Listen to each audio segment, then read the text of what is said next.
جو آدمی اپنا محاسبہ کرے گا کہ میرا آج کا دن کیسا گزرا اور رات کو سونے سے پہلے اچھا گزرا تو شکر ادا کرے گا، اور اس سے اچھا گزر سکتا ہے تو آئندہ کوشش کرے گا، اور غلط کیا تو توبہ کرے گا۔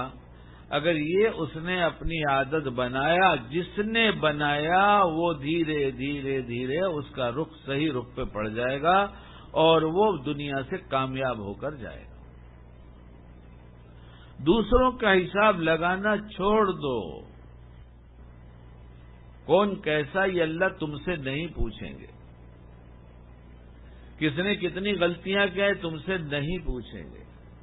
تمہارے ذمے حضور پاک علیہ الصلوۃ والسلام کے آخری نبی ہونے کی وجہ سے ایک ذمہ داری ڈالی گئی ہے کہ خود بھی اچھے بنو اور پوری امت کو اچھا بنانے کی فکر کرو، اور جب کوئی فکر دل میں اتر جاتی ہے تو آدمی اس شعبے میں کامیاب ہوتا ہے۔ اب تک کی ہماری فکریں زبان تک ہیں، اس لیے زبانی سے فکر جتاتے ہیں، دل سے کڑتے نہیں۔ اس لیے جن کو دیکھ کر ہم کرٹیسائز کرتے ہیں، تنقید کرتے ہیں، تبصرے کرتے ہیں، وہ اور خراب تو ہو جاتے ہیں اور یہ خود بھی بہت خراب ہو جاتا ہے۔ اصلاح دونوں میں سے کسی کی نہیں ہوتی۔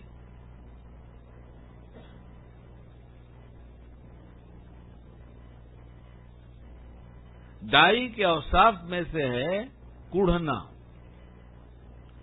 جھیلنا، کوڑھنا، دعائیں کرنا، اسے ایسے گہرا دل میں ڈوب کر اس ہمدردی کے ساتھ، نفرت کے ساتھ نہیں، کہ کیسے سمجھا دوں کہ یہ بندہ سمجھ میں آ جائے۔ دائی کے اوصاف یہ نہیں ہے سمجھتا نہیں ہے، کرتا نہیں ہے، کتنے ٹائم بولا، یہ خود یہ نادان، اتنا بڑا نادان ہے، کیا کسی کو سمجھائے گا؟ یہ خود نادان ہے، یہ کیا سمجھائے گا؟ کیونکہ اگر تو نے کام کو نبی کی نسبت پر کیا ہے تو نبی کے طریقے پہ کرنا ہوگا، اور تو نے اپنی نسبت پر کیا کہ میں نے اتنا وقت لگایا اور میں ہوں، تو تیری نسبت پہ کرے گا۔ اور جو کام نبی کی نسبت کا ہے اور نبی کے طریقے پہ کیا جائے گا، اس کے کام سے کوئی بنے نہ بنے، اس کو تو اللہ بننے والوں میں شمار کر لے گا۔ لیکن جب طریقہ نبوی استعمال کیا جائے گا تو ظاہر ہے بہت سارے بنیں گے۔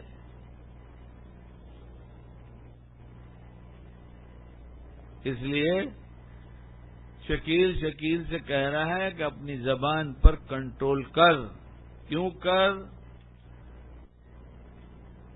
کہ اگر تیری زبان صحیح ہوگی تو تیرا دل بھی درست ہوگا۔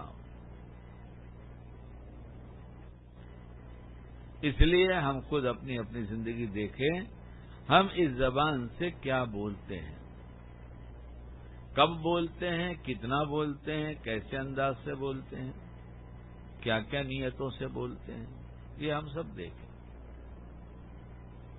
اور جس دن یہ درست ہو جائے گی، میرے نزدیک بدنگاہی سے بچنا بہت آسان ہے، غصے سے بھی بچنا آسان، کبر حسد کو بھی دور کر دینا آسان، لیکن زبان سوچ کر بولے اس کی عادت بنا لینا بہت مشکل کام ہے، بہت مشکل کام۔ لیکن اس کا مطلب یہ نہیں کہ کیا نہیں جا سکتا، اس لیے کہ بار بار میں نے آپ کو مثال دے کر سمجھایا کہ جس چھوٹے بچے کا ہاتھ اس سوئچ بورڈ پہ نہ جاتا ہو، آپ اس سے اس کام کو کرنے کو نہیں کہیں گے۔ جب آپ کوئی نہیں کر سکتا تو اسے وہ کام کرنے کو نہیں کہتے، تو اللہ پھر ہم سے وہ کام کرنے کو کیوں کہے گا جو ہم نہیں کر سکتے؟ کر سکتے ہیں، لیکن جس کام کو کرنا نہیں چاہتے اس کی اہمیت دل میں کم ہوتی ہے، تو سوچتے ہیں کہ اگر نہیں کیا تو فرق کیا پڑے گا؟ فرق یہ پڑے گا کہ ایمان کی علامت ہے، ایمان والا نہیں رہے گا۔ فتویٰ کوئی مفتی دے گا نہیں کسی ایمان والے کے جو ظاہر میں مسلمان کہا جا رہا ہے، لیکن وہ حدیث جس میں کہا جا رہا ہے جو شخص کلمہ لا الہ الا اللہ اخلاص کے ساتھ کہے گا جنت میں ضرور جائے گا. تو جو یہ کہا جا رہا ہے جو شخص کہے گا لا الہ الا اللہ وہ جنت میں جائے گا، تو اس کا مطلب کچھ لوگ ایسے بھی ہوں گے، کچھ اشخاص ایسے بھی ہوں گے جو کلمہ لا الہ الا اللہ اخلاص کے ساتھ نہیں کہیں گے. اس کا دوسرا مطلب یہ ہوا، مفتی صاحب ہوا نا مطلب ہوا نا مطلب یہ نہیں. اگر کچھ غلط بیان ہو تو آپ فوراً کہیے گا، میں معافی مانگوں گا اور نیٹ پہ بھی کہہ دوں گا کہ بات میں غلط بیان کر رہا ہوں. جو شخص اخلاص کے ساتھ لا الہ الا اللہ کہے گا وہ جنت میں ضرور جائے گا. تو اس کا دوسرا مطلب یہ نکلتا ہے کہ کچھ ایسے لوگ بھی ہوں گے جو اخلاص کے ساتھ یہ کلمے کو نہیں کہیں گے. ہوگا مطلب.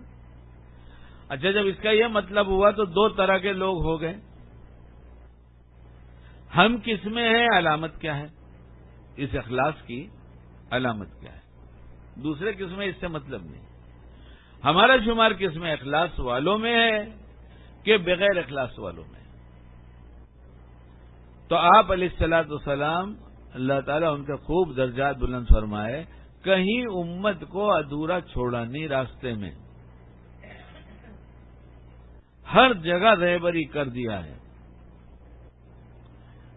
اس لیے علامت بتا دیا کہ کون ہے اخلاص کے ساتھ کہنے والا، جو حرام کاموں سے بچ جائے. کون ہے؟ جو حرام کاموں سے بچ جائے. غیبت کرنا زبان سے حرام ہے. کسی پر بہتان لگانا یہ حرام ہے حرام کہ نہیں ہے.